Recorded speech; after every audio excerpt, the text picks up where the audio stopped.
You're listening to the Light Novel Podcast.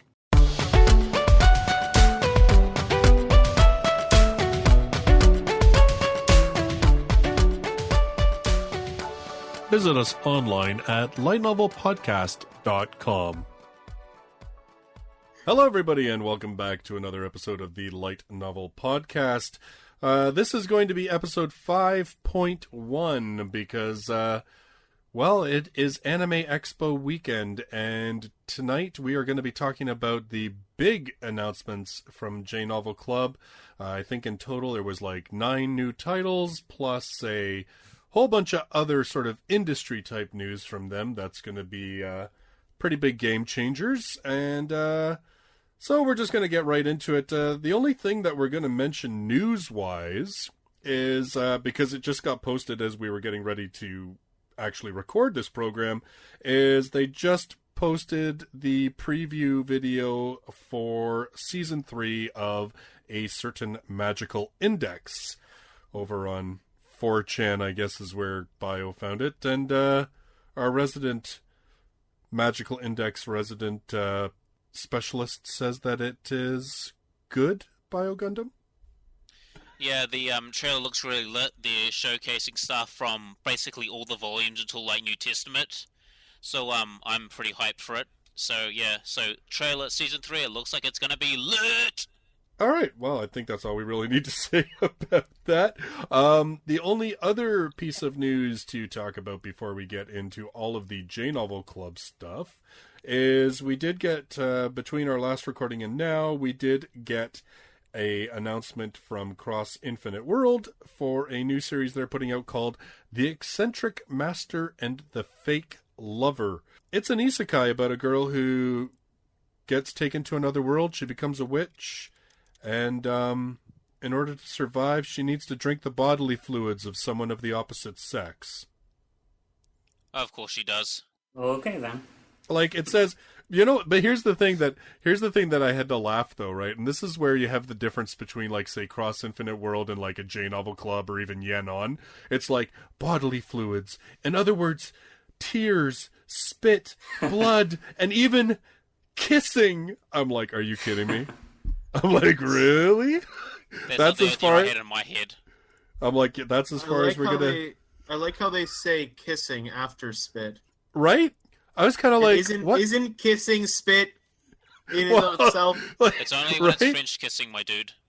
But I'm like, seriously though, right? I was thinking the same thing. I'm like, what are we kissing that it's not spit already covered? Like, what? Maybe this is going to be really naughty. I don't know. But anyway, their website does list Echi as one of the tags for the series. But I don't know, man. It's so, yeah. With the threat of death snapping at her heels every day, Nichika finds a way to beat the arrogant, selfish, and eccentric witch Oswald at a bet and gets him to take her as his apprentice as a last-ditch measure to stay alive. Now bound to him by magical contract, Nichika joins Oswald and his talking wolf on the run from the Witch's Council as she tries to find her way back to Earth. Though they're a mismatched master-apprentice duo, they have no choice but to travel across magical lands filled with fantastical creatures to escape the constant danger closing in on them. So when it says contract, I kind of read that and I was like, are you copping out? Are you saying like she needs these body fluids, but because of this magical contract she doesn't, as long as she stays bound to this guy? Because really, you've just like negated the whole reason for this series to exist. I don't know, anyway. I don't know how the series works, so I can't say anything about it. Well, I think I read somewhere that it's a 4-volume series, so it's not a very long series. That's pretty good. But yeah, so that is what Cross Infinite World has on tap. So we will leave that one where it is. Only time will tell. I will say I have read 2 Cross Infinite World books, and they were quite good. So, but this one, it's pretty outside their other stuff, so I don't know. We'll see. Depends by your definition of good, but well, like they were decent. Like they were well written, and their plots were at least a bit more original than. And they really heavily slave collars, magic. There's witches, some sort of racism, fantasy world bullshit, etc. Well, I mean, they really heavily are on the shoujo side of things, which is why I was kind of surprised to see this title, because I was like, man, Sojo, huh? this My does not interest is now sound like peaked. does not sound like a shoujo title even a little bit. But anyway, we'll see. You'd be surprised. Well, fair, very fair. Yeah, fair. We'll leave it there. Okay. So, in any case, we are recording this Thursday evening. I'm really hoping to, fingers crossed, have it live Friday sometime, so it's still pretty timely. J-Novel Club had their panel at Anime Expo. Well, I guess they just finished about 4 or 5 hours ago. We have all gone through the titles and stuff that they announced. Do you guys want to do the titles and then we'll talk about the other kind of announcements that they made? Does that work for you guys? Yeah, sounds fine. Yeah. Sounds good for me. All right. So let's start up. So we'll start first of all with a title that was one of their pre-Anime Expo announcements that they made between our last podcast and the announcements today. And that was a series called An Archdemon's Dilemma: How to Love Your Slave Elf Bride. This one's an HJ Bunko title. It's got 5 volumes currently in Japan. It's still ongoing. The most recent volume just came out March 31st of 2018, so it's still ongoing. Supposedly, despite the fact that it mentions slavery, it's a sweet love story, we are told. I can actually confirm that. I read like 2 volumes worth of a fan's translation, and it's just like it's really odd. It's about this like really awkward guy who doesn't really know how to socialize with people, and just just by sort of like random, he falls in love with this elf, and he's just like, man, I've got to have her, but I don't want her to run away, so I'm gonna say that she's my slave and that she is forced to stay with me. And the elf kind of just like, oh man, this dude's really kind to me, and I kind of like him. He's not being cruel or malicious. He's just kind of a tiny bit of an asshole, and he's a bit misunderstood. So it's a lot like it's a lot sweeter than you would think it is. Like I like it. It's very heartwarming. So basically, the gist I get then is that basically like this guy maintains his sort of grip on the world by being like a feared evil archdemon, evil sorcerer kind of thing, and so basically he says this girl's his slave so that he keeps up that persona of being evil and like to keep people away. Is that kind of the idea, or? Yeah, that's kind of the idea. Like he just wants to like I don't want to spoil it, but basically he just wants to be left alone and study his magic and stuff like that, and he wants to be left alone, and like, he isn't evil, it's just he just wants to be left alone, and if he has to do some evil acts to keep people away, then so be it, but that would be, like, a last thing he would want to do. It's kind of like, I'll do it if I have to, but that's not going to be the only option kind of deal. Okay. Alright, well, fair enough. Okay. So, that one, like I said, that one was actually announced this past week, so now we're into the ones that they announced today, and there's a lot of stuff to unpack. Like, aside from the fact that there's 8 titles, there's also a couple of other announcements, but let's just these first 2 titles, one thing I guess I really want to say about them, though, that I mean you just can't ignore by the fact that you're bringing them up. J-Novel Club has a deal with Kadokawa. Yep. Like, and not just Kadokawa, they actually have Fujimi Fantasia Bunko books. The fabled Fantasia that we've only had, like, 2 titles licensed from them since, like, the early 2000s? Like, they've broken the wall.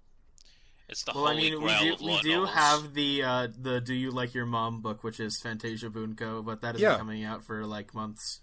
Well, but that's what I mean. Like, I'm just saying, like, there was that one, and then there was that, there's that one, and then there's Death March, which was a Fantasia, but now it's not under Fantasia anymore, and True Tenchi Miyu. Yeah, and then True Tenchi Muyo was the other one, yeah. Mm-hmm. So basically we're like, so in terms of titles that are currently being released as a Fantasia book, we only have 2. True Tenchi Miyu, which, I mean, actually it's a very old title that's not even published anymore. And then the only one that's actually being actively published that we've had is My Mom in another isekai, and she can punch things, and I don't even know what they're calling the title. Yeah, I just want to add something like this. I think some of the reasons why they're releasing some of these older series and stuff like that is because, like, the people in Japan, like, the light novel companies are seeing, like, man, light novels are really popular in the West, and if we can, like, do more trade as, like, a trade thing, they're seeing that the market in the West is viable for light novels, and of course they're going to put more variety out because it makes them more money.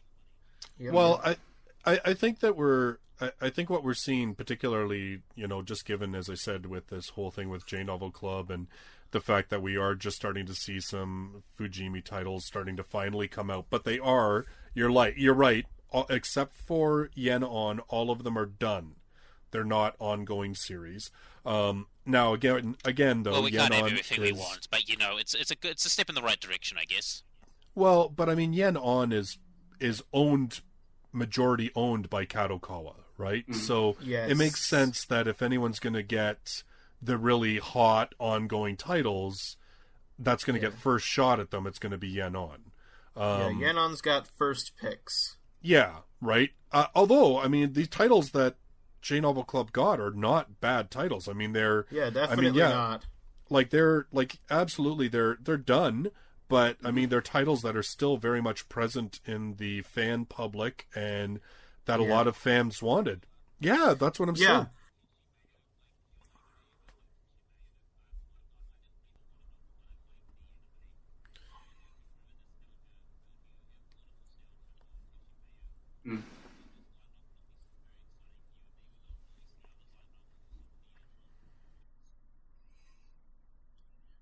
I don't think they'll do the dojins because those aren't licensed.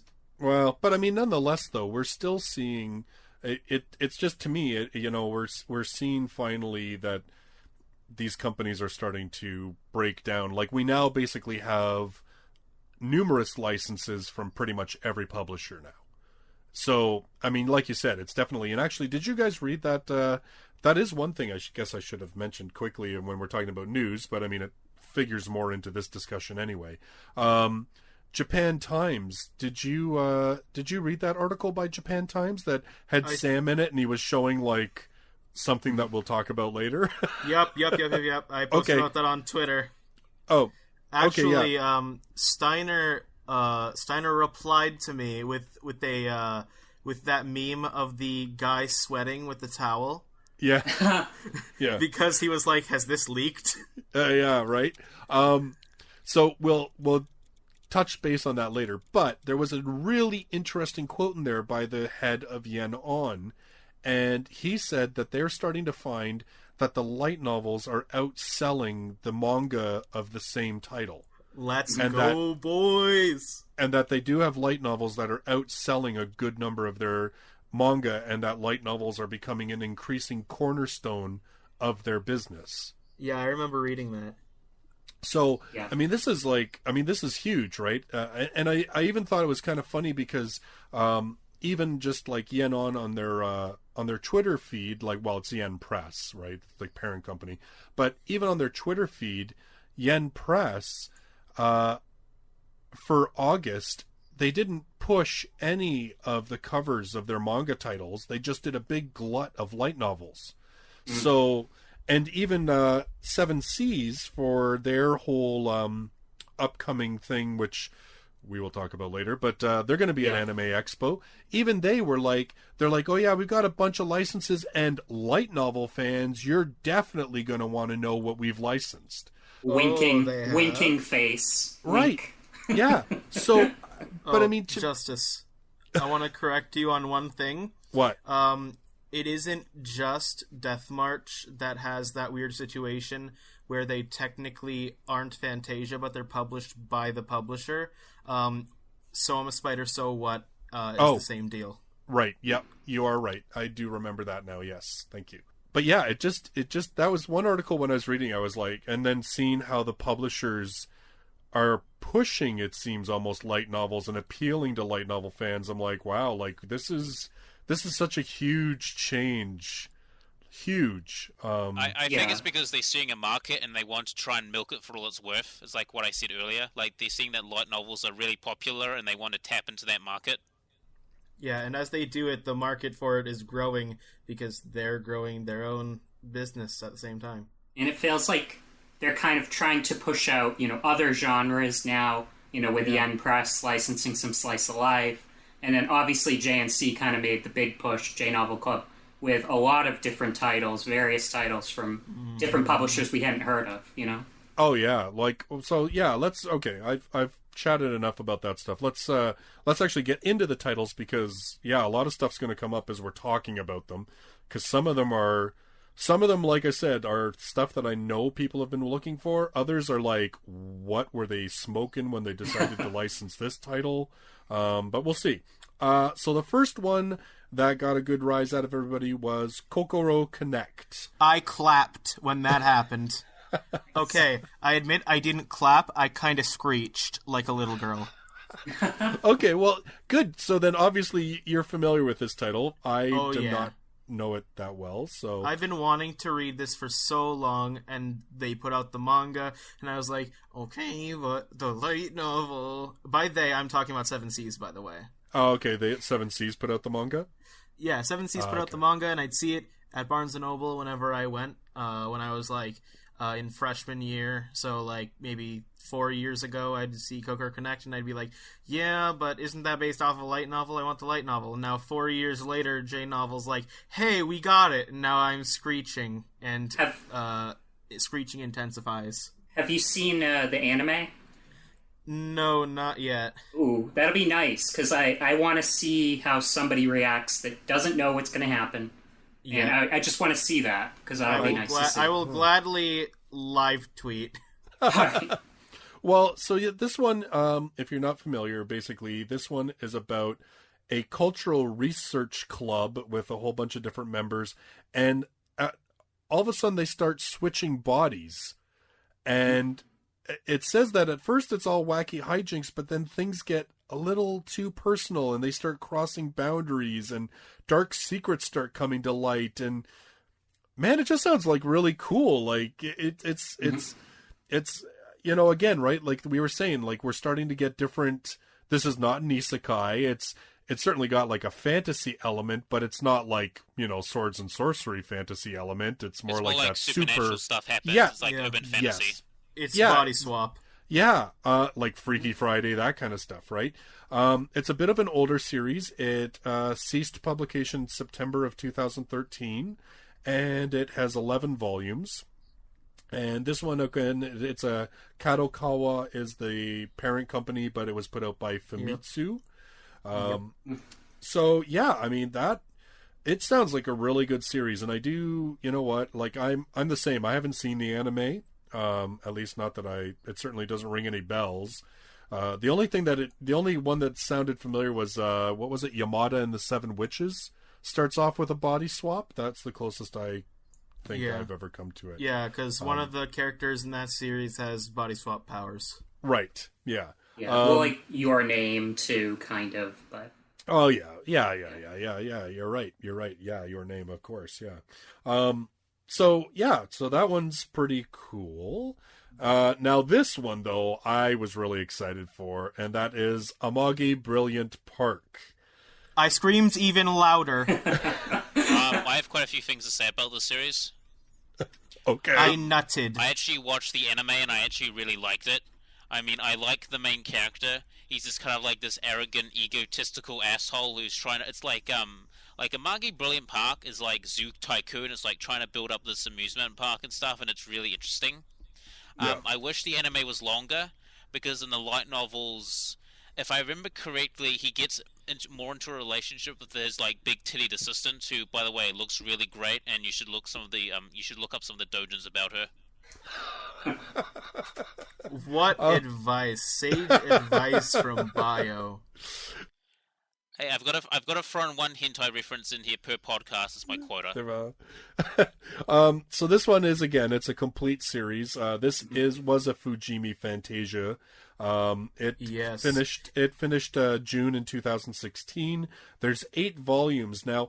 Like Bio said, there was an anime, and actually I watched the anime as well. That's why I was excited by this, because the anime was like, I thought it was really cool, and I really liked it. I was like you, Bio. I was like, I want more of this. Like, Yeah, like, to me, like, Amagi Brilliant Park is like an idea, but they didn't, like, if they adapted all the volumes, I'd probably like it more. Like, it's just like, when I was watching it, I was like, this needs a few more episodes just for, like, padding and maybe fleshing out, like, as far as, like, Q&A shit is concerned, like, it isn't that bad. Like, now, I'm not the biggest fan of Q&A because I don't really like all their, like, emotional bullshit because it just doesn't click with me, but, like, I just really liked it. Like, I found some of the jokes funny, like, especially with the mascots and stuff, and Yes, some of the yes. misunderstandings, Mascots like are the so one with the good. animal videos, and they think she's, like, an adult porn actress, and it turns out she just does, like, she just works with animals, and the Yeah. assistant is, like, banging her head, she's like, bang, bang, bang, bang. I mean, there's some... Yeah, no, yeah, I agree. I just kind of want to see what happens, because I think, if I remember correctly, the anime, like, covers up to a few novels. Actually, now this is funny though. I looked this up because I wondered that too, right? I was like, oh, it's only 8 volumes, and like we've seen lots of series cover like 3, 4, 5 in a single core. So I was like, I wonder how much they actually adapted. Believe it or not, that whole season they took bits and pieces from volumes 2 and 3, but it was really only volume 1. Holy shit. So there's like, so when you're reading it, volume 1 basically covers the story that about, like, so the whole idea is that basically this kid ends up finding himself hired to try and save this struggling amusement park, and it turns out that the amusement park's employees are actually refugees from a magical realm.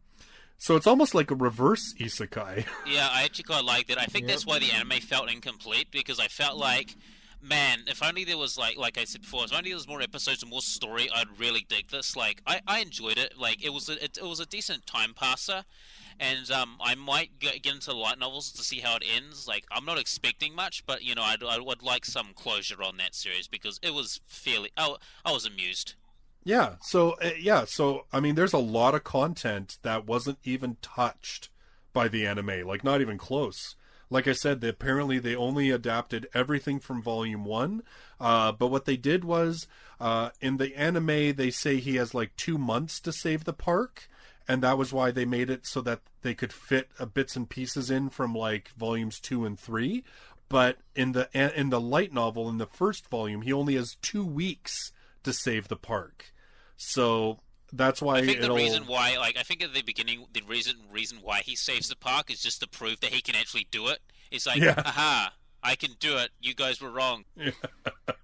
Yeah, like it should be. I'm really looking forward to it. Again, yeah, same here. I might pick up a few volumes to see what happens next. Yeah, I'm going to buy all of it. This was one of the top ones that I've wanted for several years, and I know that the light novel Reddit page, even though I don't go on there anymore, I know that they are going to be very happy. Excellent. Reddit is garbage anyway. Jeez. Let's not start a Reddit war. But yeah, no, I was really excited about that one, actually. I that one made me very happy. Because like I said, again, right? Like, right out of the gate, 2 of their books are very different compared to... I mean, J-novels really made their bread and butter with, like, isekai, right? Mm-hmm. Isekai and fantasy, basically. So, the next one that they announced... Now, this one was... like, everybody just kind of scratched their head because they're like, say what? Nobody knew this title. I'm just going to basically read what it says it's about, because really, I don't think anyone's heard of it. It's called Gear Drive. And the main reason I don't think any of us have heard of it is it only has 1 volume, and it came out in February of 2018. So it's like a brand new series, like brand new series. So, but I mean, it's from Overlap, I believe, which has been one of J Novel's partners from the very beginning. So I kind of wonder if, again, like I think Bio, you were saying, it's that whole like publishers and the deals and kind of like, hey, we'll let you have this, but how about you try and pump out the popularity of this one, and why not, right? So anyway, I'll just read you the summary because I have no idea. Gear up for a magical new adventure. In a world where magic abounds, 15-year-old Auntie Kythera is the odd one out. No matter how hard she studies, she can't even use the most basic of skills. Her only hope is her upcoming skill bestowal, a ceremony that can help even the chronically magicless discover their talent. But what Auntie receives is something completely new, gearcraft, a skill that allows her to make and control golden gears. What can a restaurant owner's daughter, much less an aspiring adventurer, do with gears? As it turns out, quite a bit. But it's going to take a little imagination and a lot of effort if she's going to discover the secrets of this never-before-seen power. Can Auntie tame the tiara-shaped artifact that calls itself Crown Gear? Will she ever become as great as her idol, Purple Lightning? Join her as she gets into gear for a life of adventure. Oh, that fun. I know, right? Wow. Whenever I hear, like, get into gear, all I can think of is, like, initial D when they're, like, focusing on the gear changing, like, when they're doing the drifts and stuff. That's all I can think of when I hear gear. Okay, it frightens me. I have that a I was similar thinking thing that where too. I can only... I only think of Yu-Gi-Oh! 5Ds. Like, literally, the first thing I'm a that popped in my Shonen head Jump boy, I was can't initial help D. it. Like, I just heard the song, like, living like a space boy, and they're doing the gear changes, they're doing the guard driving. Yeah, I can't help but think of, like, Clockwork Planet when I hear Gears. But Oh, yeah. Well, you know what? That's preferable to what I imagine. Hey, Yu-Gi-Oh! 5Ds is lit. It is, but, like... It's card games on motorcycles. How can you hate that? You have no soul. No, I don't hate it. I actually really like 5Ds, and it's part of my childhood because I am baby, but... Still. You know. But you know what? Planet. You know what? I mean, I don't know. I mean, to me, again, it's like, it's a fantasy series, and it's a fantasy series about a quote-unquote useless individual who's given a never-before-heard-of power that, if they're imaginative with it, they'll become OP. That's what it sounds like to me. Totally haven't heard that premise before. Never. It's never happened, never gonna happen. This is the most original title that J-Novel announced. I thought originality didn't exist in modern day, but I guess we're proven wrong. By I this know, right? amazing title that we've been gifted from the heavens above. My faith in humanity is restored. We shall forever eat humble pie, yes. Now, the next title that they announced, now this one, actually, I am very interested in, mainly because this one has appeared numerous times in the top 10 best-selling light novels in Japan list, and that is Seirei Gensouki. Now, this one is an HJ Bunko title, and it's still ongoing. There's 10 volumes. The most recent one came out in March of 2018. Now, it's kind of weird because this one sounds like, the way that J-Novel Club describes it, this one sounds like just like a pure isekai. But when you read the description that's been up on like novel updates, it makes it sound like it's almost like a two personalities into the same body kind of story. It's probably a combination. Well, it is. So the way that it's written up on novel updates, it's Amakawa Haruto is a young man who died before reuniting with his childhood friend who disappeared 5 years ago. Ryo is a boy living in the slums who wants revenge for his mother who was murdered in front of him when he was 5 years old. Earth and Another World. Two people with completely different backgrounds and values. For some reason, the memories and personality of Haruto, who should have died, is resurrected in Ryo's body.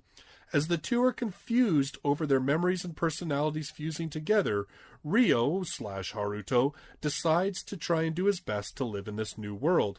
Along with Haruto's memories, Ryo awakens an unknown special power, magical power, whatever, and it seems that if he uses it well, he can live a better life. But before that, he encounters a kidnapping that turns out to involve two princesses of the Bertram Kingdom.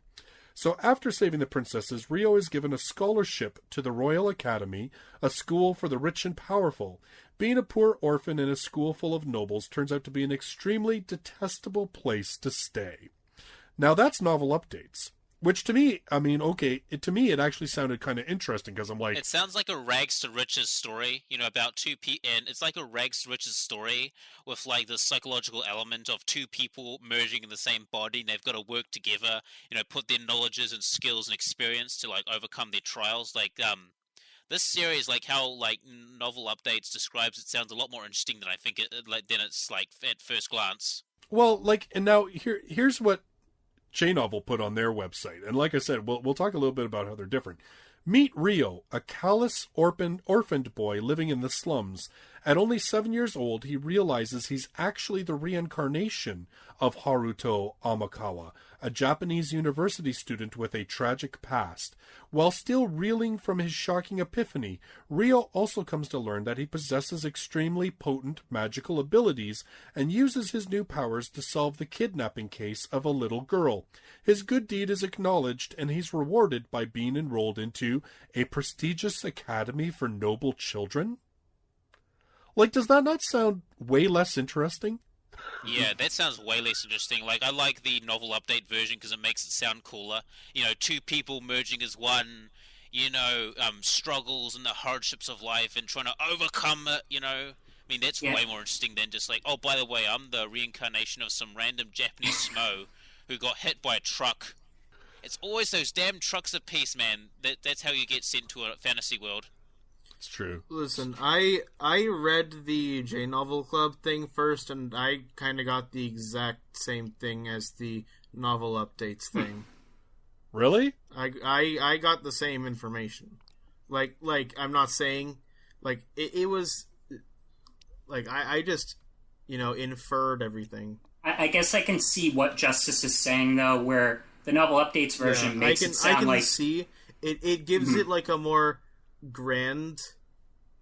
It gives it more like a grand view. But just speaking as, like, a writer myself, I feel like maybe certain parts of the novel updates thing also give away a little too much about the beginning for my taste. Yeah. Maybe. You know what? I think I think maybe it's because I've been curious about this title and people have given me, like, non-overly spoilerish information. It sounds like the story is a lot more about him at this academy where basically he's treated like crap. And the story is more about... no, we have to interact with the power! Well, yeah, like, it really is. It's a class warfare type struggle, as well as him trying to figure out who killed his mom. And then I guess somehow this whole disappeared friend thing, like somehow all their stories supposedly do kind of come together in a way. Like, I don't know. I mean, it just sounds like there's a bunch of moving parts to this story that could make it a little bit more interesting than just your average, I was reborn in a new world and now I'm going to figure it out. Yay me. I don't know. I guess that's maybe why I like the novel updates one, because to me it just seems to present that there's a lot more going on in this other than just, oh, I'm a reincarnation and I have great magic and oh, now I get to go somewhere where all the rich kids go. What I mean? The J-Novel version sounds like it's saying, like, that he just has the memories of the other dude, whereas the novel updates version sounds like the other dude is actually, like, present. Yeah, like, he's actually he's an actual there. like entity. It's kind of like, Devilman. Like, if you guys have seen Devilman, like, you've got the demon and the human person, and they've tried, and, one's trying to control the body and stuff like that, and it's basically two egos clashing.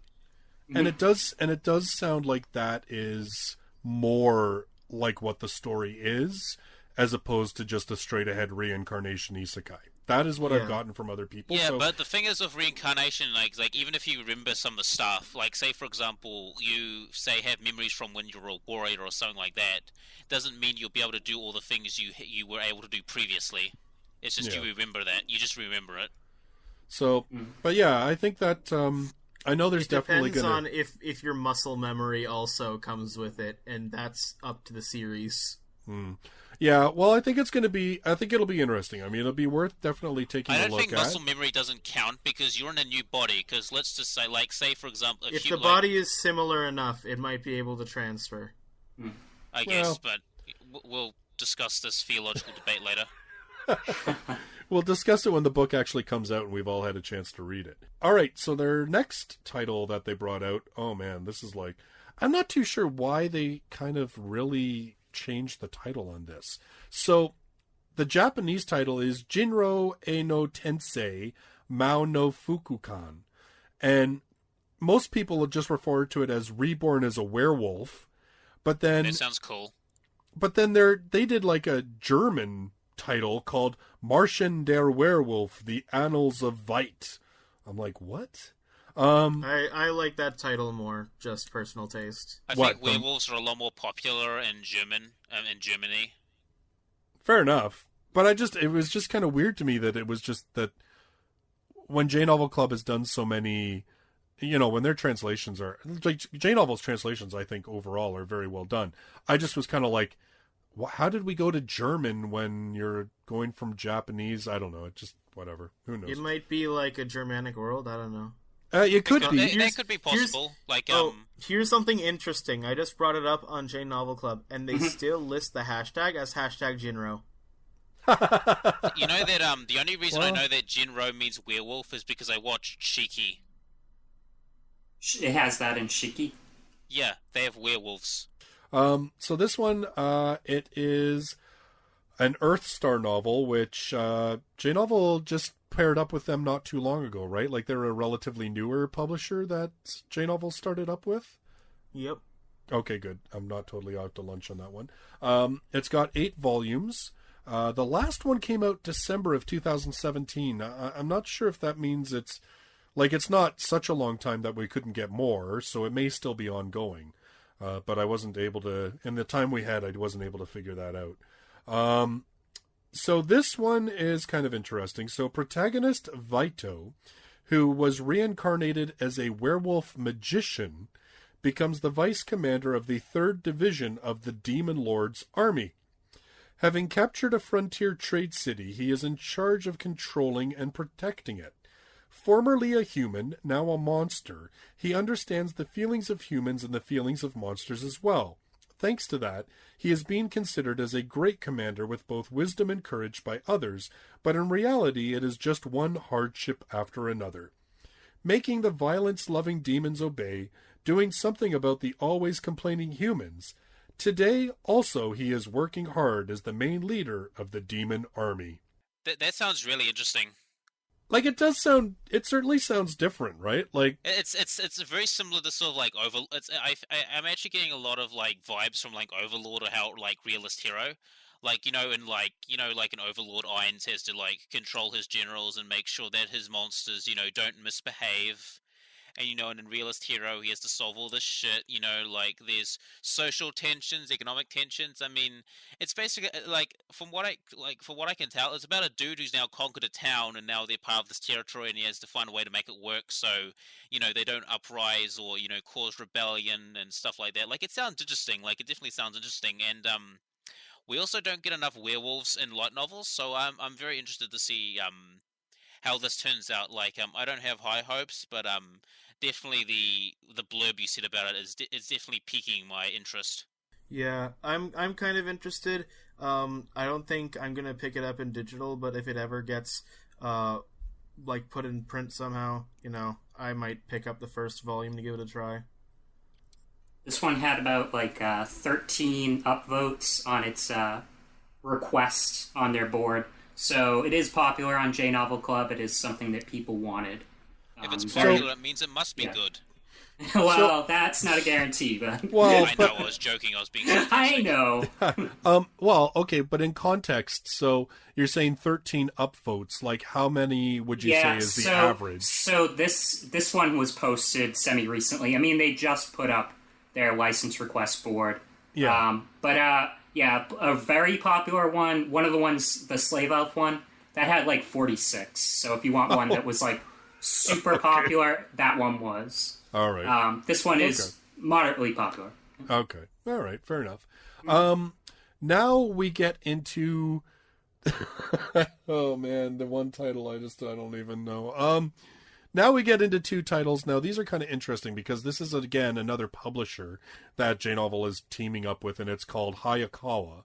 Now, Hayakawa does not necessarily do light novels, even though when I looked at these, I'm like, wow, they look very much like light novels in terms of how they're being marketed. But when you start getting into what they're about, woo, boy, they're not. Wow, they're kind of different. Okay, so the first one is called Last and First Idol. Now, this one is kind of interesting. It's a standalone novel, but it's comprised of a number of short stories by the same author. Now, However, this one, it's like ridiculous. Like this one won like the 48th Seiyun Award, which is like the Japanese short story division, which is like one of the top sci-fi awards in Japan. It won like the 27th Dark Seiyun Award, 16th Sense of Gender Award, the 4th Hayakawa Sci-Fi Contest. Like, what the heck? Like, this thing won a ton of awards. So, and this was the one that Sam was saying his astrophysics or whatever would come in handy. So it's the debut work. And this is the first debut work to win the Seiyun Award in 42 years. Like, put this into context. So this existential widescreen Yuri Baroque proletariat hard sci-fi idol story has carved out a new legend in science fiction history. Also includes Evolution Girls, in which some gotcha expert friends race to find the truth of the universe, and Dark Seiyu, a brand new space opera about voice actors. And I guess the whole like last and first idol is Bye Bye Earth, my idol activities here were so much fun. So it's like an idol goes to space. I don't know, man, but you know what? It's supposedly the guy's, I mean, obviously this guy is like just absolutely celebrated based on the awards that he's won, but it's just a very different title for J-novel. I am absolutely speechless. Okay, well then we'll just move on, because this one, I'm sure all of us will have something to say. This one also from Hayakawa. J.K. Haru is a sex worker. This is a standalone novel. Record scratch. Freeze frame on Haru Koyama getting choked by a horny naked dude. Yep, that's me. You're probably wondering how I got into this situation. Not by choice, I can tell you that. It started when my weirdo classmate, Chiba, tried to save me from a runaway truck and got us both killed instead. Idiot. Then we got transported to another world, which I guess is like an otaku dream come true or something. Chiba ends up with cheat abilities, and what do I get? Nothing. Lucky me, I get to be a sex worker instead. Gotta earn money somehow. But since I have to do it, I'm gonna kick ass at it. This world treats women even worse than the one we came from, so things get rough. Still, I've made friends with some of the girls, and if I can juggle Chiba's idiocy and sumo the virgin's emotions on top of all the various kinks my customers throw at me, things will be all right. Won't they? Where do I start with this? I'll tell you where to start. Take the audio clip of Justus saying I'm a sex worker and add it to the Justus soundboard. Yeah, I've never seen. Listen, I have no problem with the subject matter, but it just seems really weird. Like how it, it's almost like she's like, I'm an independent whammon, and I'm just happen to be, the local cum dumpster. Like, that's just wow. I just don't get why JK. Like, why does it? I don't know. Joshi I don't know what to say, man. Like, it's just like, JK is what shorthand for high school girl. Whoa, everybody time out. So explain JK, because... Isn't Joshi JK... Kosei / JK, shorthand for high school girl. Yeah, why does it have to be a high schooler? Like, why JK? Japanese people are obsessed with high schoolers. Yep. Yeah, but if you're gonna have like an adult ecchi thing, why can't it? I know their fetishes, whatever, but still, I think it would have been why better if she JK? was like an older woman or something like that. Yeah. But... Well, it might be less offensive. And J-Novel Club, they said on the panel, they were like, this is like this gets kind of explicit. Mm. I can guess it's about prostitution. Like, why the hell does she need to pimp herself out for money if her friend has got There's superpowers? nothing Like, else, why can't he just work in a guild, the lazy prick? Yeah, I don't even know where to go with this one, so... Me neither. I am completely blank. Yeah, and JK... I think this is going to be really funny because the main character sounds way too sassy for her own good. I really enjoy that beginning to the synopsis I just really enjoy it for some reason because it's so funny. Well, it just tells you right away what you're in for, right? Like, I mean, Yep. you can't say they didn't warn you if you read the synopsis. Yeah, it's exactly it gives me the same feeling that the beginning of Funimation's summary for ReZero begins, where it begins with being Natsuki Subaru is suffering. True that. It really is. True that. Yeah, I was like, I mean, the assistant editor on the panel, she's like, yeah, I'm overseeing this, and she's like, I just really like this character, and you know, it's a very different take on the isekai because she has no power, and I just kind of thought, like, I mean, She does have power. She has her feminine charm, and that's all you need. Well, you know what I find interesting though, This is and the like, power of the male gaze. well, but here's the thing, like, you read a lot of light novels where they're a fantasy world, and you have female characters who talk about, oh, well, we have to make it as an adventurer, or else I'll have to sell myself in order to survive. And this is like one that just straight up goes right there. Like, I don't know. I mean, they were pretty open about the fact on the panel that they're like, yeah, this is not going to be for everybody, and there's going to be people offended by it, and there's going to be people that like shouldn't read it, and it's got some explicit content, and I was kind of on the fence on it. I'm like, well, on the one hand, I kind of applaud you for having the guts to publish it and trying to push envelopes, but on the other hand, like, couldn't you have spent that money on something that like we actually asked for? I don't know. I mean, I actually kind of agree with you there, even though I'm excited for this. And I guess it's opening more doors because we'll have more JK stuff now, maybe 29 to JK. You know what? I mean, I don't know.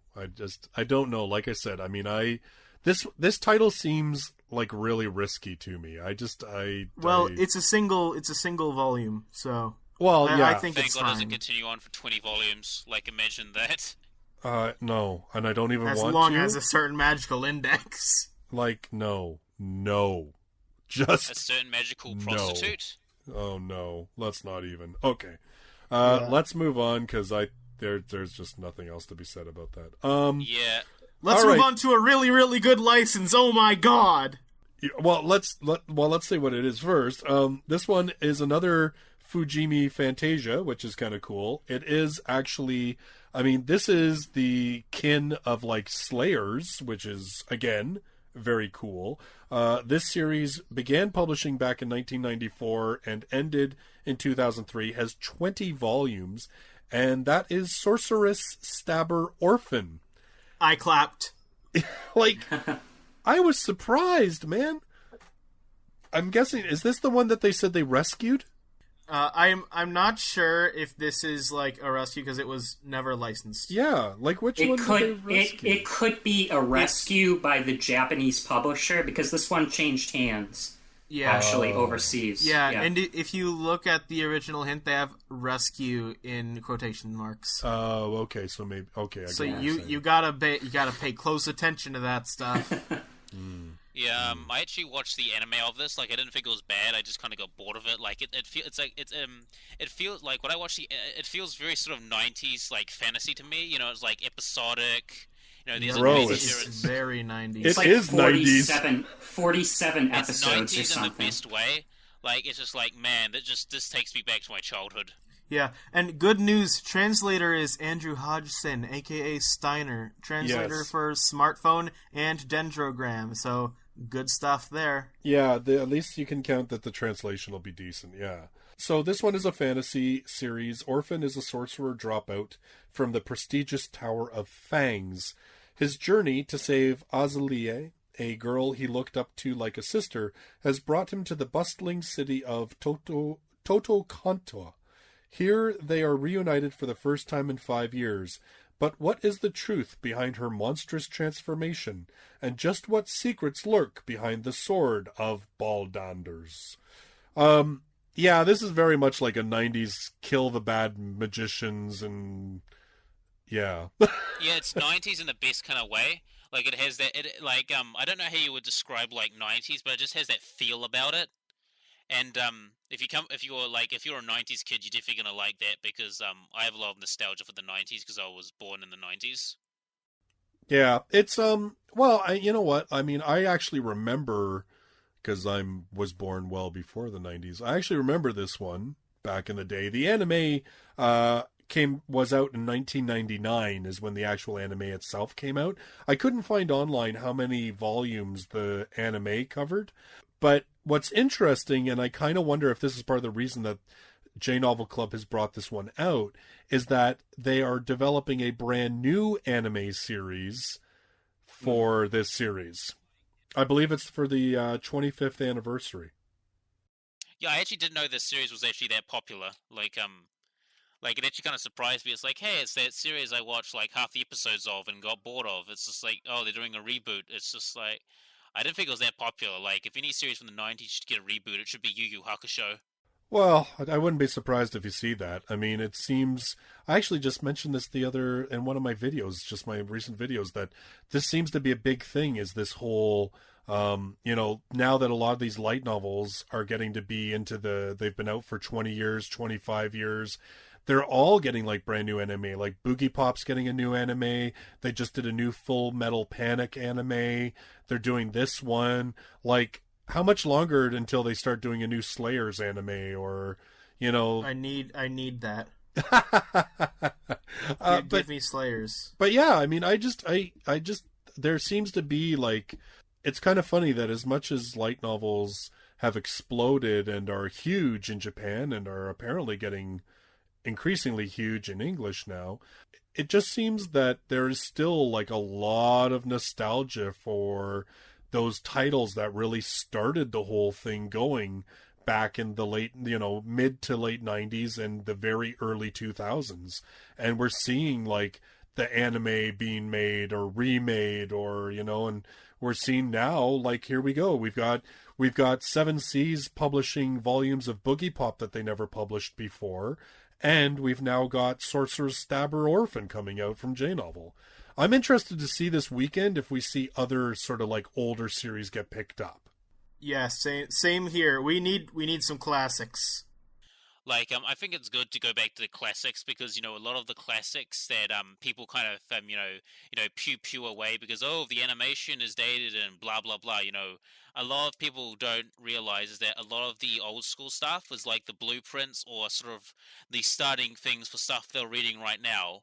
Like for example, like the original Gundam series, that kind of introduced politics and not being episodic super robot show for mecha and stuff like that, and I think a lot of people like underestimate how inspirational a lot of these older titles were to the newer generation. No, agreed. And who was saying that like about Seven Seas, right? Seven Seas, good. Well, but I mean, Seven Seas is just, you're right. Like Seven Seas is, I would not be surprised when Seven Seas was all like light novel fans. You're going to want to see what we licensed. I'm going to put down a prediction right now. We might see Haganai. You think so? I think we might see it.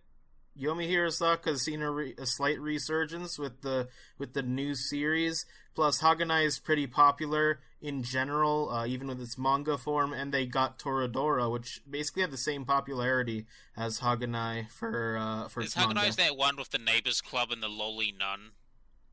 I think so. Oh yeah, I've got a few volumes of the light novel, fan translation, trademark.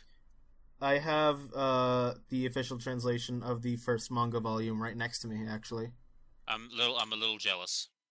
I mean, I don't know whether it's going to be Haganai or whatever, but I think definitely it's going to be an older series. Like Golden Time would be another one. Like if they got Toradora, that's kind of another one that they could go to. Similar. I'd say that that's also about as likely for Golden Time. Well, I mean, I wouldn't. I could see Golden Time definitely.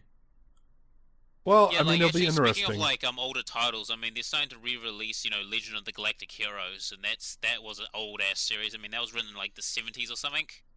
Mm-hmm. Yep. Yeah, 70s into the 80s. I think the series was written. It's yeah, a good I actually series. have the anime on my hard drive, and it's still bloody good.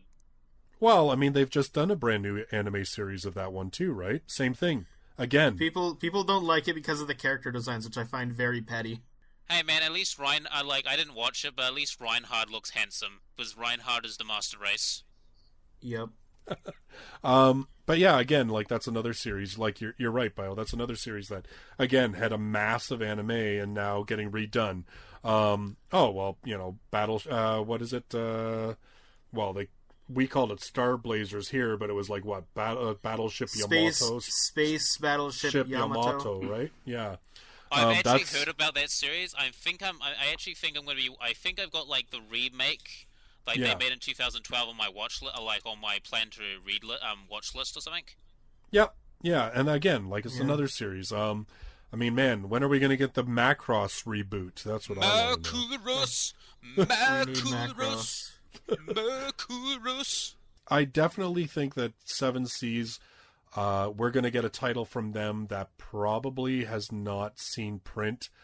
I'm gonna say maybe even before like 2010. It wouldn't surprise me if we get a series that started before 2010. I think it'll be older. I need to like compile a list of things that I feel like it could be. Like they could be. But it could be anything. Like that's the whole thing. Like, yeah, I know, but I find it fun to predict. Well, like I said, like it's Seven Seas who got the Tenchi Muyo books, right? Like we need more Tenchi Muyo books. That's my prediction. But that's a Fujimi Shobo, right? So that's an older series, Fujimi Shobu. So we know that Seven Seas can get access to those old completed titles that Fujimi has. We know that they've got Toradora, so that gets access to that stuff. They've got Boogie Pop. So, I mean, they've got access to all these publishers, and between their manga, like, I mean, they're going all the original, like, Go Nagai, Captain Harlock, like, they're doing all those old classic, manga as well. To me, Seven Seas, I think they would be really smart, like, that Monster Girls doctor, oh my god, what a hot mess that was. Hey man, the translation might have sucked, but at least it was nice. At least the art is nice. The art was nice. Well, you know what? I have a thing for Monster Girls along with a bunch of other things. I can't, Fair enough. But I think with Seven Seas, they jumped on that one for that whole reason, right? It's a Monster Girls title. They've got a bunch of Monster Girls manga that they put out that are popular. I get it. But I think for Seven Seas, if they really want to carve out a niche in the current light novel market, I mean, you've now got Yen and J-Novel basically fighting for dominance with brand new titles that don't have an anime yet or will have an anime very soon. Now you've got Soul Press kind of sneaking in there with small titles. You've got Vertical basically owning Nishio Ishin. I think if Seven Seas was really smart about this, and I'm not saying that I don't think they are because they've made some good moves. I think Seven Seas, they would be brilliant if they went after the old classic light novels that a lot of fans are just dying to have, but I agree. Think they won't ever get because these titles are old, right? I mean, my God, if they could bring out Slayers or even like the original Full Metal Panic, like I could go on and on, Yeah, Justice, I think what we're viewing right here is like a game of four-dimensional chess that, is just too complicated for us to comprehend. That's what licensing is. Yeah, that's exactly it. You've got like 100-dimensional, chess global politics, and with like light novel releases, you've got like 4-dimensional chess, and everyone in the companies are like playing 4D chess against each other and themselves, and it's going to an end goal that is so complicated that even they don't know what it is. Well, I think really the whole, like, to me right now, I see like 5 years down the road, based on what we're seeing in terms of increases in the titles that are being published and everything else. To me, we're looking at basically what the manga market is now.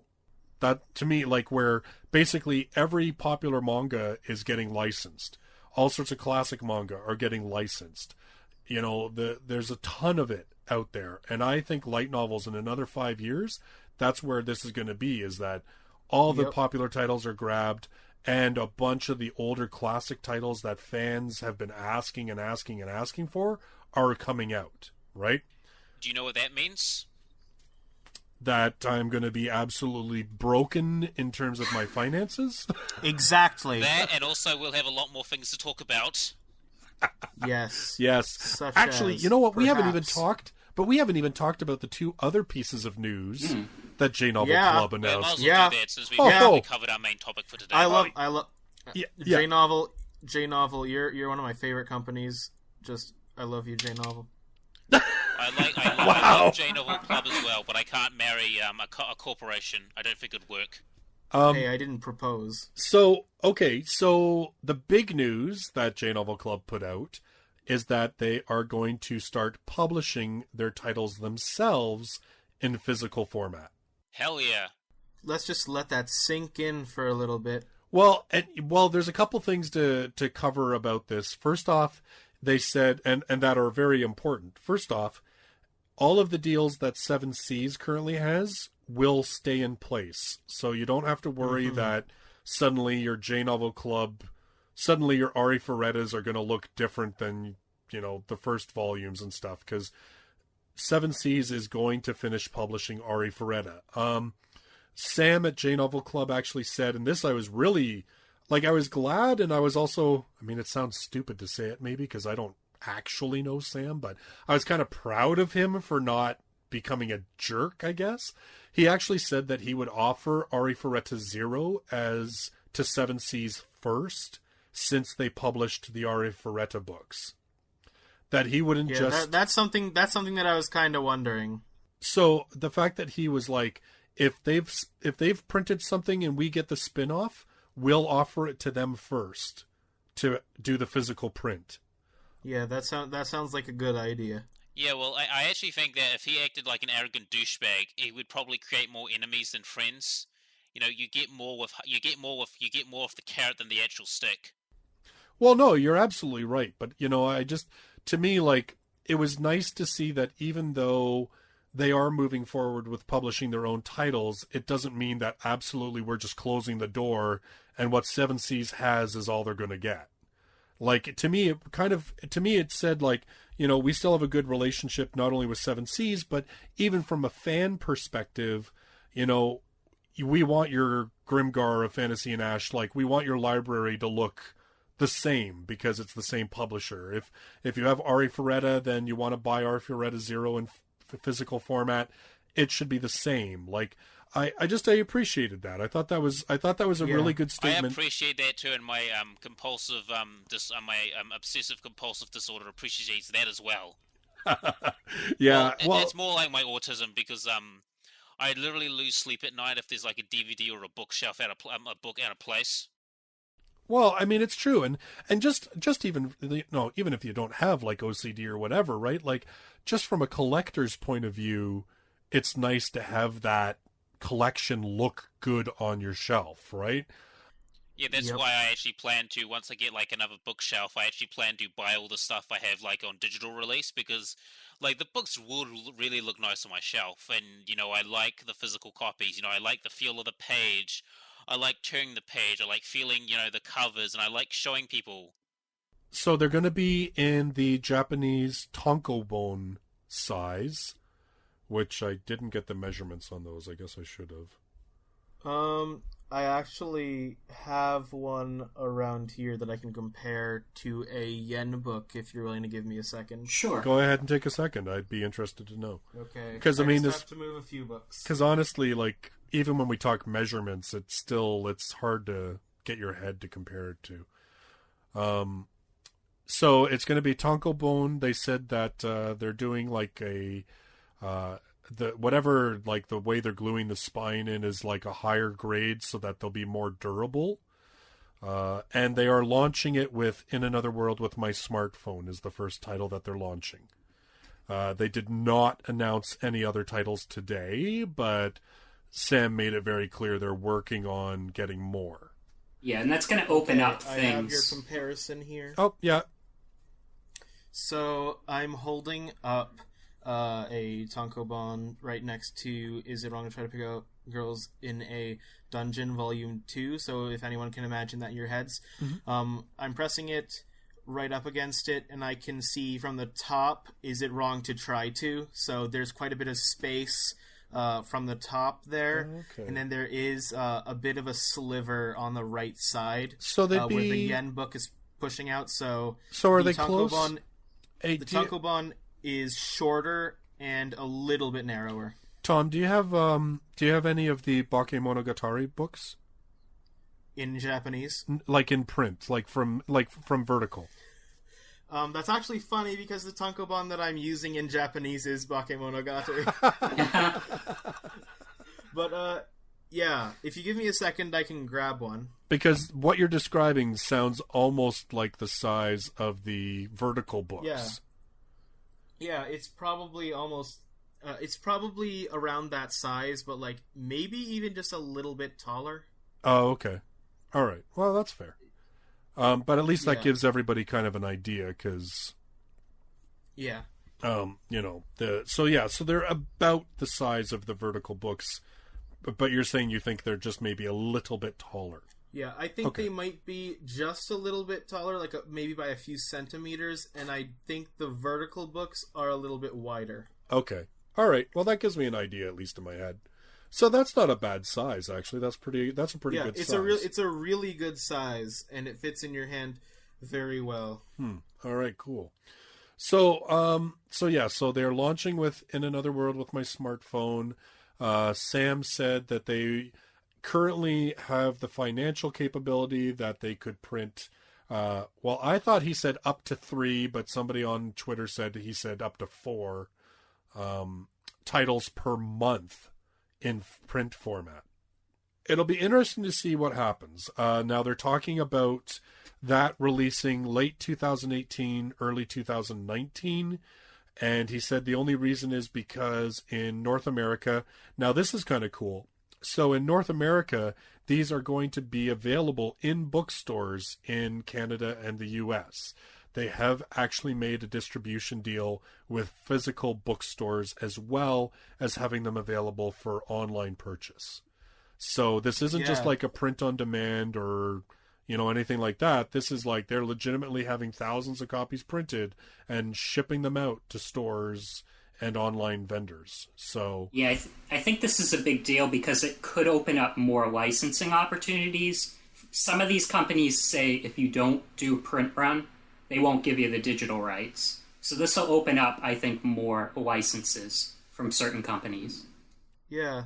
I'm also getting a little jealous from people from America and Canada because I get to get physical releases easily. Like, I'm a little jealous now. Couldn't you order it off of Amazon if you wanted to? Amazon New Zealand sucks, and I don't have access to much light novels, but I won't have any space to put them because my bookshelf is full of philosophy books and IT and other crap. It's a sad world. But no, you know what? You're absolutely right. I think that this definitely is going to open up a lot of opportunities for J Novel Club in terms of the licenses. Because you're right, Sam has said that on a number of occasions that a door was closed to them by certain publishers because they couldn't guarantee a physical release. So, but anyway, my point of it being in the stores is that in North America, and it's ridiculous, but in North America, you have to announce the book 6 months before the book actually drops. So that's why they can't just send it out in the next month or two, because they have to give a 6-month window before the drop date. And is this for each individual volume? Yes. Okay. So every volume, they have to have a 6-month window. Now, the upside of this, though, is that Sam said that if you buy the ebooks, they will not delay the ebook releases because of the print releases. So you'll still be like a month and a half to 2 months for every ebook release. So like In Another World with my smartphone will just continue on its current release format. They won't slow it down or delay it because of the print release. and nor will they do that in any future print releases either. So I was really happy to hear that, because they've really made their business with ebooks. So knowing that as consumers of ebooks, we're not going to have to wait for months and months and months just because of the print format. That's kind of cool. What I kind of wonder, though, is that if they're going to release the print formats faster because of that. You know what I mean? Like, they've already got, in another word with my smartphone, they've already got, 9 volumes? Yeah, it's kind of like how when Seven Seas first got Grimguard, they would publish not like the typical 4 months apart. I think they did 2 months apart for the first few, and then started to do 3. Did they? I think as they started catching up, yeah, they've extended it a little bit. Yeah, kind of like that. I wonder if it's going to be faster for J Novel Club. Well, they're going to be like... Yeah, I wonder that too, because they'll already have the translation. It's just a matter of getting it printed, right? Yeah. So, I kind of wonder that as well. I hope it is. I hope, particularly if it's a series like, say, Smartphone, where they'll have almost the entire series caught up by the time these print releases come out. I kind of hope that they do one every 2 months. Yeah. I wouldn't be surprised if they do that initially. I mean, maybe it'll slow down eventually, but if they can afford to do a print book every month, or do 3 print books every month, there's really no reason that they couldn't pump Smartphone out. I guess they just wouldn't want to flood the market with too much Smartphone at once. I think 1 a month, though, they could definitely do that. Well, I'm thinking an ideal would be 1 every 2 months. Because then... I agree.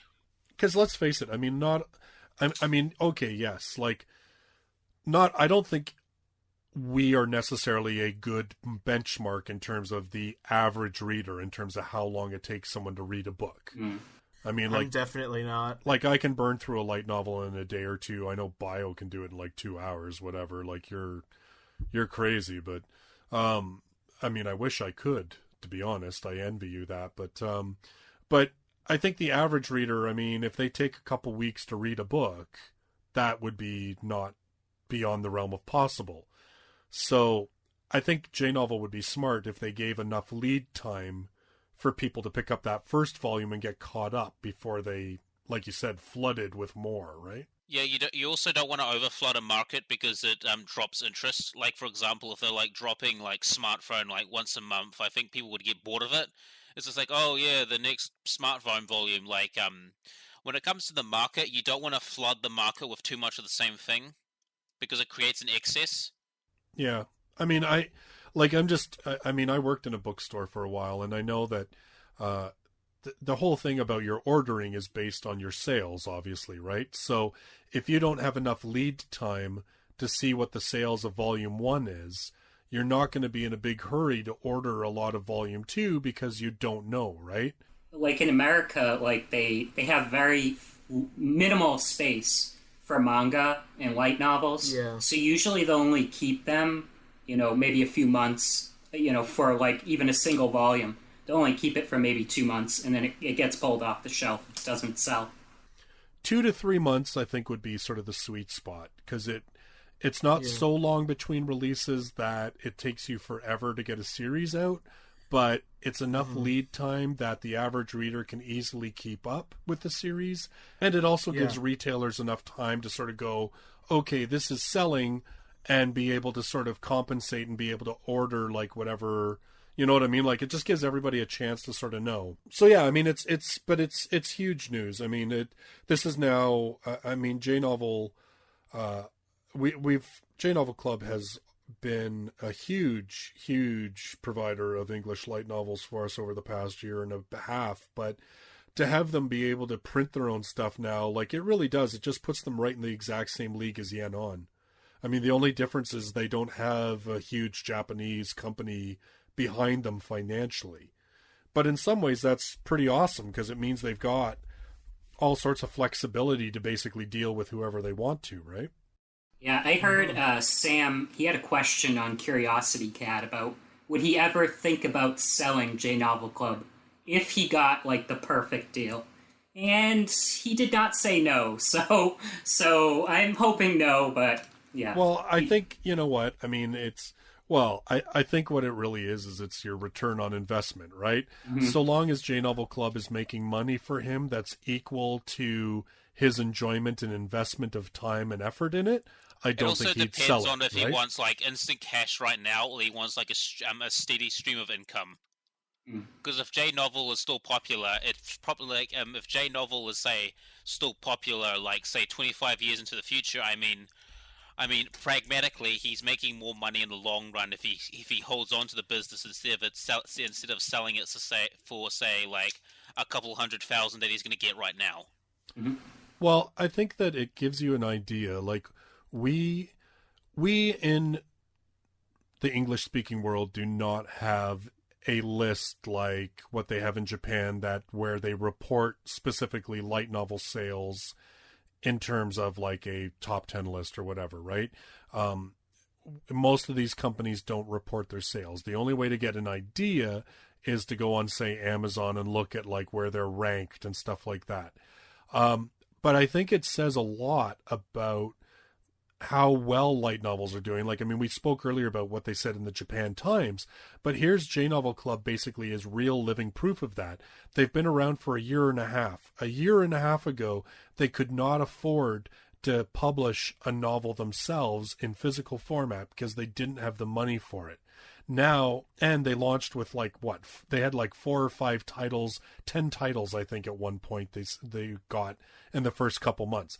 Now, you're talking they have titles 30 to 40 titles that are going to be coming out. They now have enough money that they can afford to publish 3 print books per month and ship them to market, and not just, like I said, print on demand, but honest to God, printed books that are going into stores. And this is a year and a half. I mean, if anything speaks to how well the light novel market is doing in English right now, I think J Novel Club is it.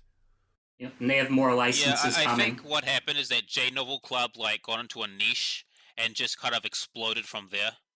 I mean, it's a similar thing that happened to like Microsoft and Apple's. I mean, they started the tech boom and stuff like that. And now everyone else and their grandmothers with their Samsungs and their Sonys and stuff like that. I mean, all it takes is sort of just one person to innovate, and then everyone's going to jump on that wagon. Like, I wouldn't be surprised if we see more like places like J Novel Club trying to pop up as well. Well, we're already starting to see that, like Soul Press, like I Soul said. I mean, Press. they Yep. just came out in That's April. Yeah, that's what I instantly thought when you said that. Yeah. I mean, we are going to see more, I think, come up. It's just who will survive ultimately is what's going to be interesting. I just think Yeah, that I'm very interested. Like, my money is on like J Novel Club, but I've seen a lot of successful businesses go down under like in an instant. So well, I think Sam's made some really good choices. He's made some very good decisions. Because he came out of the fan community, I think he's got a pretty good pulse on what's going on with the fandom. yeah, I think the problem is like some of these companies is they don't really understand the fandom very much. And if you have a person who knows the fan base or sort of knows the environment and the lingo, it's going to be a lot more successful, especially if you're talking to your fan base. Because like a problem with a lot of people right now is they're too disconnected from the ground. But you need that sort of hand-to-hand ground interaction with your fan base or people, so people so it just makes you feel more human. Whether you want to chalk it up to being able to keep a pulse on the fan base, to the fact that he's got a good relationship with certain publishers, J Novel has gotten very lucky with some of their titles that they have gone on to become incredibly popular, to get anime and everything else. I mean, a number of the titles that J Novel, when they brought them out, we all kind of scratched our heads and went, where's that coming from? And then all of a sudden, like 4 months later, oh, guess what's getting an anime in another world with my smartphone? And same thing with like How Not to Summon a Demon Lord, Ari Ferretta. Like, you go through all these titles that came out with J Novel Club that seemed like kind of smaller titles that we weren't as aware of in the English market, and all of a sudden, boom, they've got an anime which automatically is going to skyrocket their popularity or people's interest in them. Yeah, it seems like that Sam definitely has fortune on his side. Like, I don't want to take away from his talent or achievement. I mean, it's pretty big what he's done, but it seems like, he's got a bit of help from fortune. Like, he's very fortunate in that regard. Like, he just happened to pick series that just became, like, he got anime of. So, we'll definitely see if his luck holds out, but it's definitely going to be interesting. Like, I'm going to be paying a lot more attention to the J Novel Club situation from now on. Yeah, and it's funny that you used smartphone as an example, because just a few months before J Novel Club got smartphone, I actually requested One Piece books to get smartphone, which is kind of weird. And now, looking back at it, I'm like, I'm glad that J Novel Club got it, because I like how it is right now. So, there was one other piece of news that came out of J Novel Club, and now this is kind of weird because they didn't say this at the panel, but Steiner tweeted it, and then J Novel posted it on their website, which was weird, but they are apparently now going to do manga as well. That's very interesting. Yeah, I thought it was kind of funny. I thought it was kind of funny that at the point where they're saying we can do our own print books, we're now going to look into manga. And I kind of thought to myself, I was like, I hope that if they do manga, it's not going to be at the expense of the light novel business. Yeah. Yeah, because I think what they should do is just on the side release a few manga, but do their main thing as like light novels, because that's kind of what they're known for. I mean, they shouldn't They're still beginning. They're still in like the early stages, but I think they shouldn't branch out too much. Otherwise, they'll like overstock their workload. Like, just do little bits at a time. Yeah, and when you talk about their branding and their business and what they're known for, J novels are kind of their thing. It's the name of the company. Well, I do. My hope is that it isn't just a matter of them getting manga that are the manga of the light novels that they already have. I mean, I guess it wouldn't be a bad business decision per se, but I guess to me, like, I guess it's because they've brought out so many light novels that I don't think we would have ever had otherwise.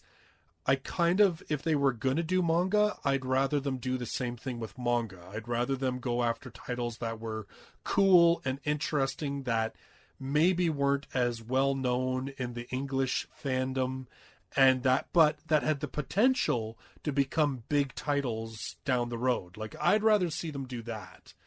But then that's just me. Yeah. Yeah, I agree. Yeah, but I actually, before this whole podcast and talking about the manga thing, I was like, I was kind of hoping that it would be just like the manga counterpart to their light novels, but now that you say that, I'm like, I at least want them to like at least try to bring out some like really cool niche stuff, because some of the niche manga and like old manga that Seven Seas, yet again Seven Seas, some of the stuff that they've gotten have introduced me to some new mangaka and new creators that I wouldn't have known otherwise. Like, I wouldn't have gotten Spirit Circle, which is a very good manga. Well, I think that's the thing. Like, to me, I don't know. I guess I look at it and I just kind of worry because the companies that put out manga are very well established and already have a crap ton of titles. So where does J Novel Club fit if they're going to do manga?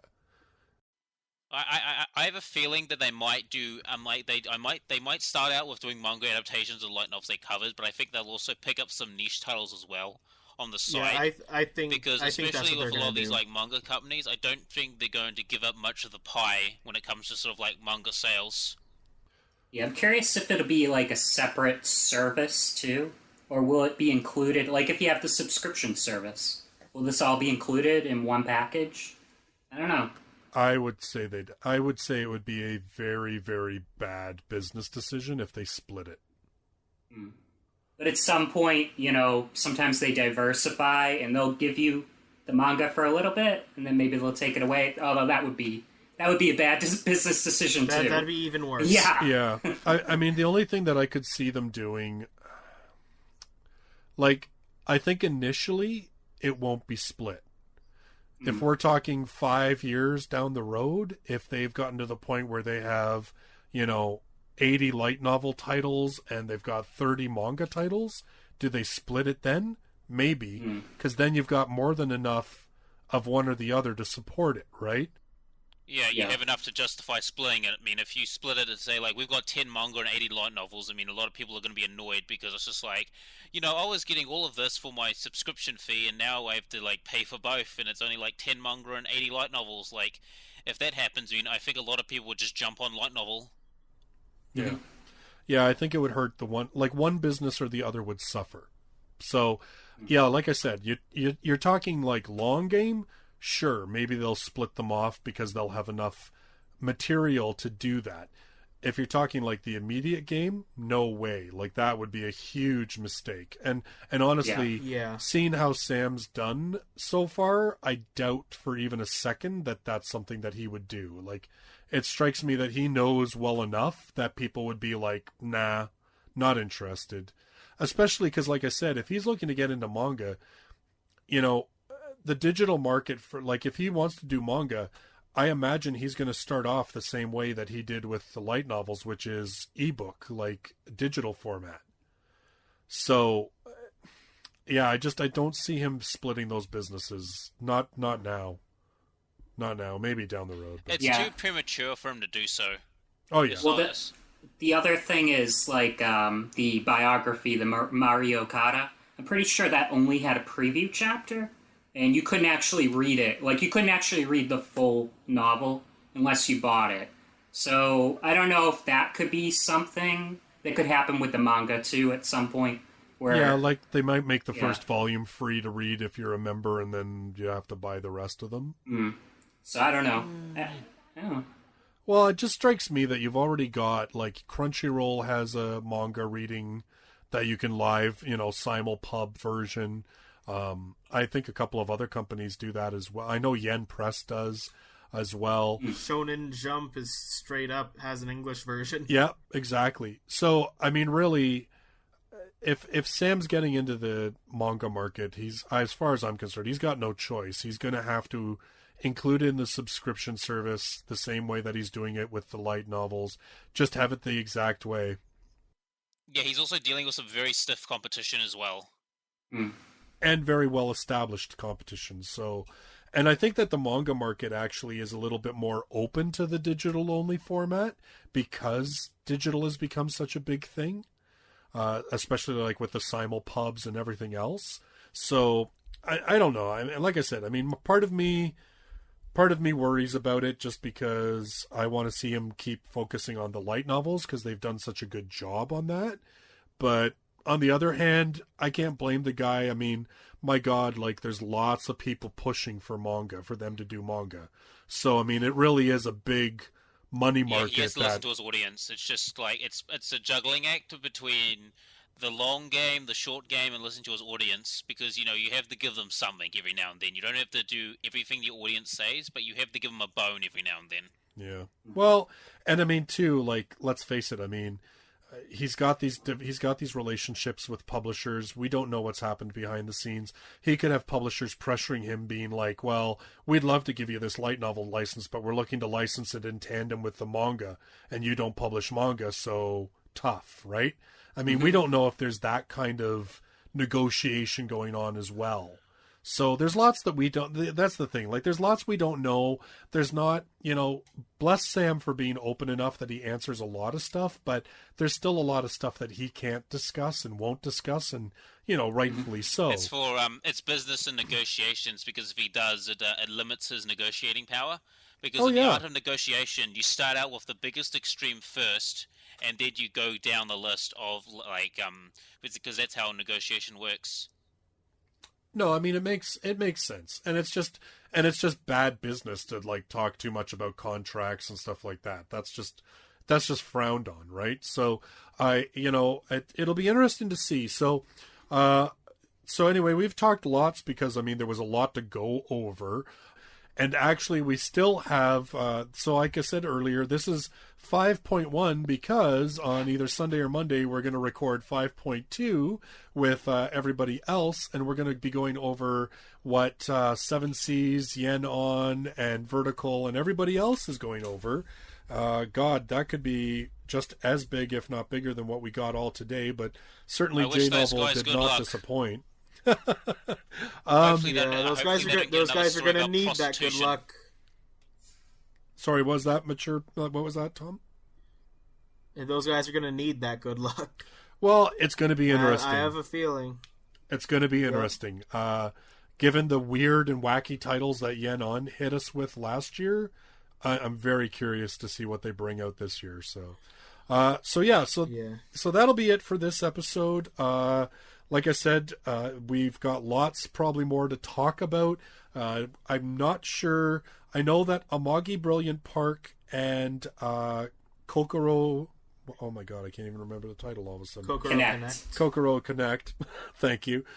Those ones, they've already got the first part up on their website. So those ones are going to be out like very, very soon, even if you're buying the ebook.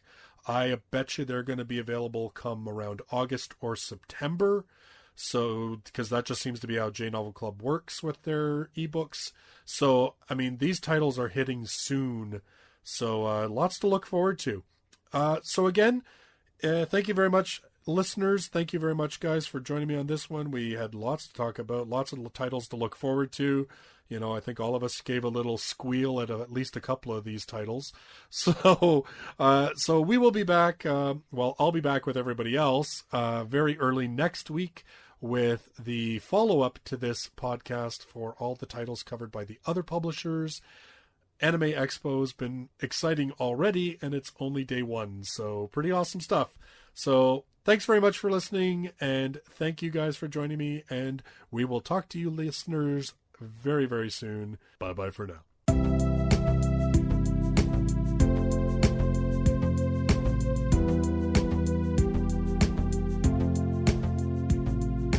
For show notes and related links, visit lightnovelpodcast.com.